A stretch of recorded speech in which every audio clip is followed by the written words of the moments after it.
This is the Pixel 9 Pro XL, a phone that has taken the better part of a decade to create, and I've used and reviewed every Pixel device. Loved my Galaxy Nexus back in the day, and my first Google phone was the first Google phone, the HTC G1. I cut my tech teeth on Android devices from the very beginning, so in 2024, I can sit back and really appreciate how far we've come. I've been on Team Pixel before there actually was a Team Pixel, even in my days for working with Verizon and being the Pixel rep at my store. But you aren't just getting one side of the coin because I carry the latest and greatest iPhone and Pixel with me every single day. But before we get into my first impressions of the Pixel 9 Pro XL after only using it for about a week, let's clear the air. So by now, if you're one of my tech peers or an enthusiast, you've already heard all the noise surrounding Team Pixel that began and kind of actually fizzled out a bit a few weeks ago after the Made by Google event. Well, I was there boots on ground for my first keynote, and Team Pixel invited me out, so I bought my plane ticket, checked into the hotel that they provided, and the event was pretty dope. I was able to meet a Bulls legend, Jimmy Butler. I also was able to meet some pretty cool content creators that I've looked up to for years and sit in front row at my very first keynote as the new Pixel was being revealed. The drama actually came after the trip when I got home and unpacked my bags, got relaxed. I got the dreaded survey. It hit my inbox and I had a decision to make, right? They were hitting us with this ultimatum of, if you're Team Pixel and you show any favoritism to any other devices, we can kick you out. And it's like, man, this is a really whack survey. And then that survey was actually leaked online and everyone chimed in, adding their thoughts, from the likes of MKBHD and all the other respected notable people in the community voiced their opinions on Team Pixel and the survey that was sent out. And this really brought into question the integrity of the program and everyone involved. Google then backpedaled and sent us all this email. We know you may have seen and heard the chatter regarding Team Pixel review forum. For the past 7 years, the goal of Team Pixel program has always been to get Pixel devices in hands of content creators and get their honest opinions and experiences about our products. We missed the mark with the new language that appeared in the Team Pixel forum yesterday, and it has been removed. We understand you may have questions, so feel free to reach out. Otherwise, we look forward to continuing to work with you. Our best, Team Pixel. So of course, I needed more dialogue than a multiple choice survey could provide, so I emailed them saying this: "It's been a crazy 24 hours. I'm glad that you took the first step in course correction. The last thing we want is for our community to view us as disingenuous. I love being a part of Team Pixel because it gives me access and an audience to the people that can make these products better for my community. I'm Team Pixel and have been since the Nexus line.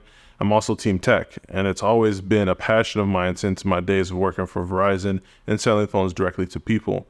That love for tech brought me to YouTube and content creation. While I do produce a wide variety of content from documentaries to music videos, I do also consider myself a tech reviewer, and tech reviewers are also content creators.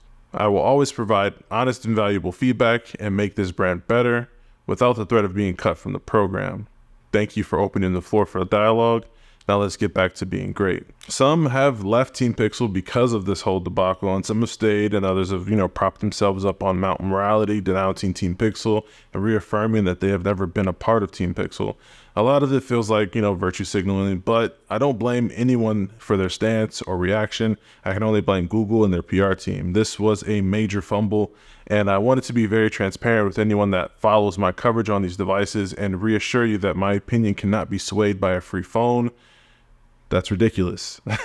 Much like the larger, more notable tech YouTubers that also receive free phones for review, my opinion cannot be bought. I will continue to offer my authentic self. If I am removed from rooms because of it, I was not meant to be in that room to begin with. As of right now, I am still Team Pixel, but I am also Team Apple, Team Samsung, etc., etc. I'm Team Tech, and I am and always will be. All right, now that we've gotten that out of the way, I said it once, I won't say it again. Now let's get to the Pixel 9 Pro XL.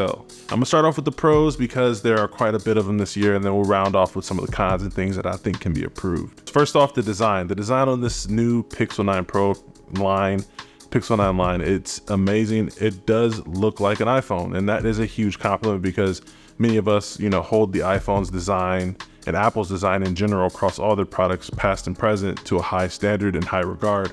And this phone is amazing. They finally got the look right, and I am super happy that it is a completely flat design.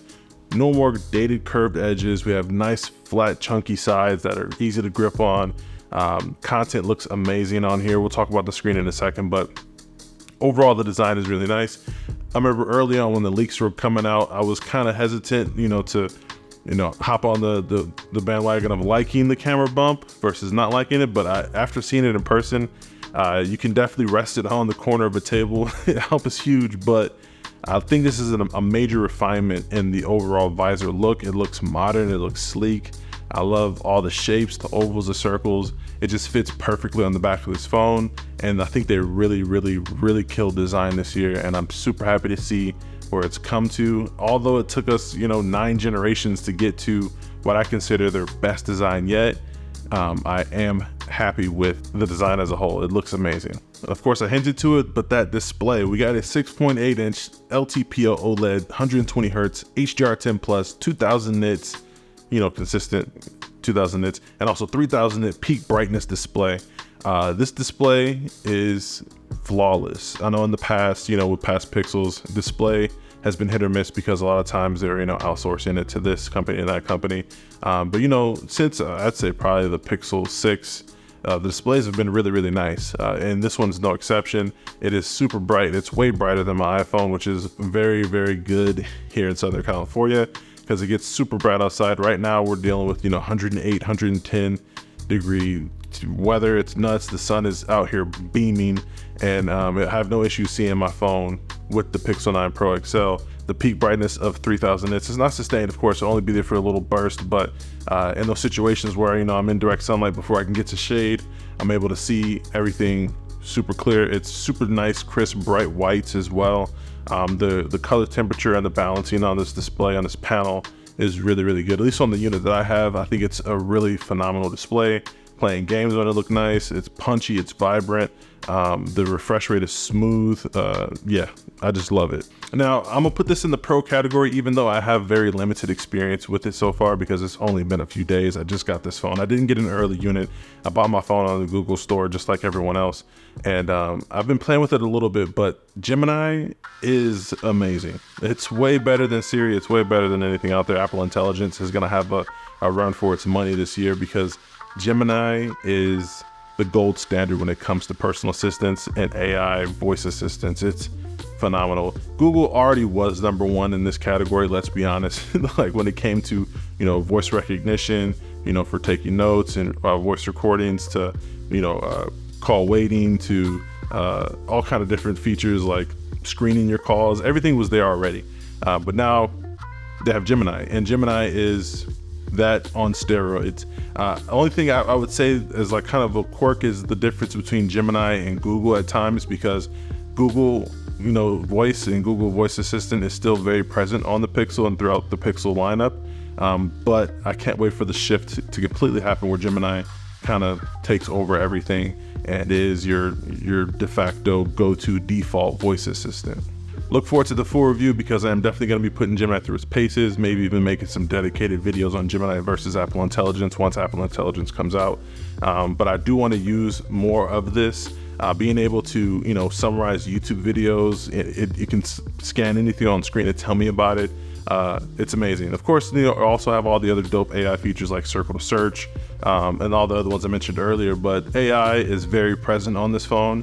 And after only using it, thoroughly for a few days, I can't really give my real opinion on it or my full opinion on it, but so far so good. I look forward to what it's going to be, and I look forward to using it more.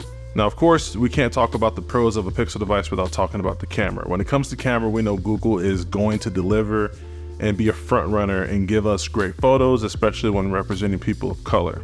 The camera is still really good. Of course, you still have a lot of the weird, funky Google AI things that go into play, especially when you're looking at video, how it brightens up faces when you're backlit. And it does like weird things that make the picture look kind of artificial. I think there is a balance to strike where it's like, a lot of it fixed in post-processing, but also keeping some of that natural look. I think they're in the process of fine-tuning it. So far, so good. If you want to just pick up your phone and take a picture without having to worry about fiddling with settings and all that, you're going to get a good picture out of the Pixel. And that's what, 99% of people out there are going to be doing.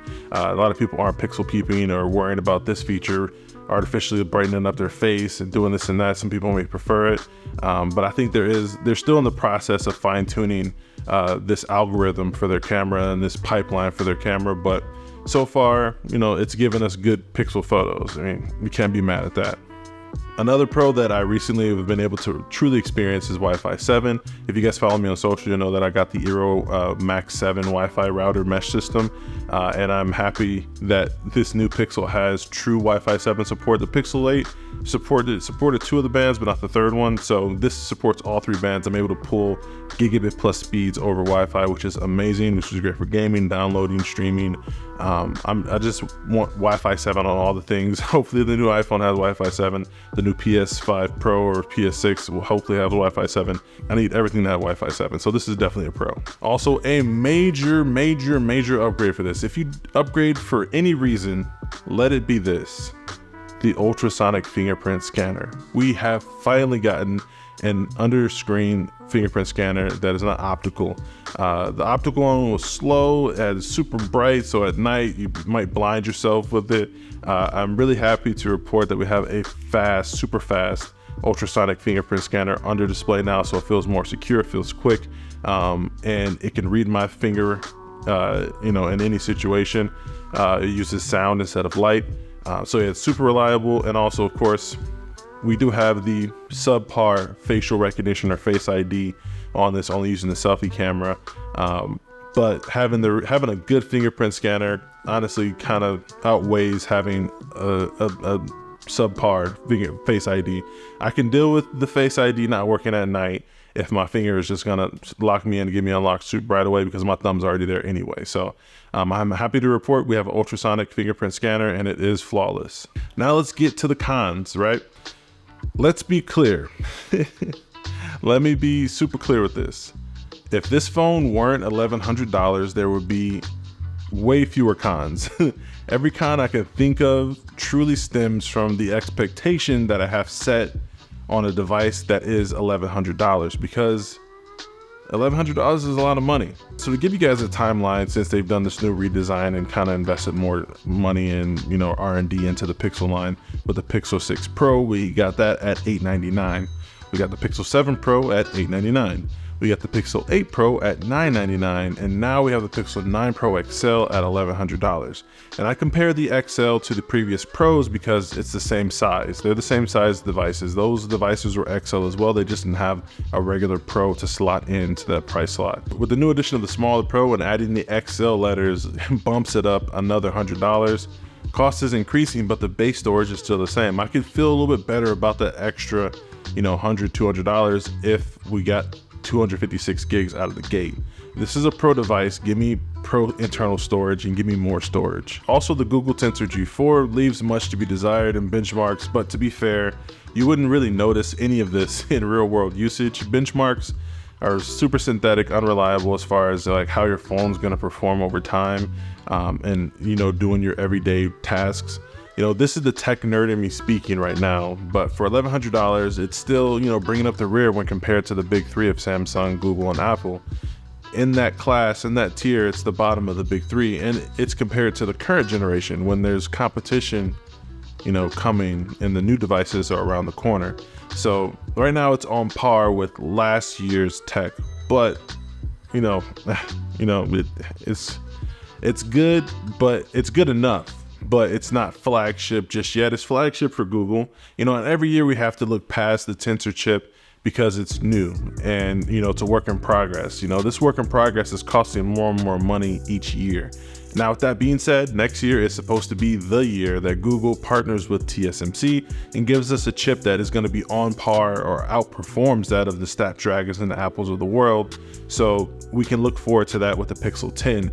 But in the meantime, we get a much nicer design, lots of AI, and a really good camera. So honestly, I think it's still a really good device. So far, I love this phone. This is probably a contender for phone of the year for me. I haven't gotten my hands on the Pixel 9 Pro Fold, but I imagine that one's probably going to be much of the same. It's going to be an amazing foldable, but I wish there wasn't any drama to take away from how good this phone is. I will be testing this phone against the 16 Pro Max when that comes out this month.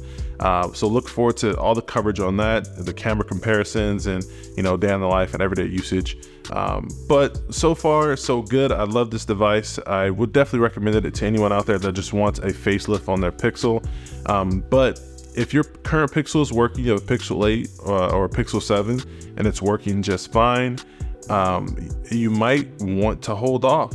You might want to hold off for the Pixel 10, because that's going to be where we get a lot of the performance gains, if you care about performance gains like that. If you're doing a lot of stuff in your phone, then you might want the more powerful chip.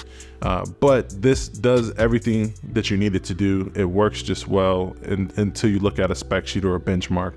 But to get away from that, real world usage, I have not noticed any sluggishness. But if you like this video and want to see many more like it, feel free to subscribe to the channel. I'm going to be covering, of course, all the new iPhones and all the other tech that comes out this year and comparing it to the Pixel 9 Pro XL. So if you want to see how this phone stacks up to that, feel free to subscribe. If you want to see my Pixel content playlist, click here. And if you want to see something that YouTube wants you to see from me, click here. Peace.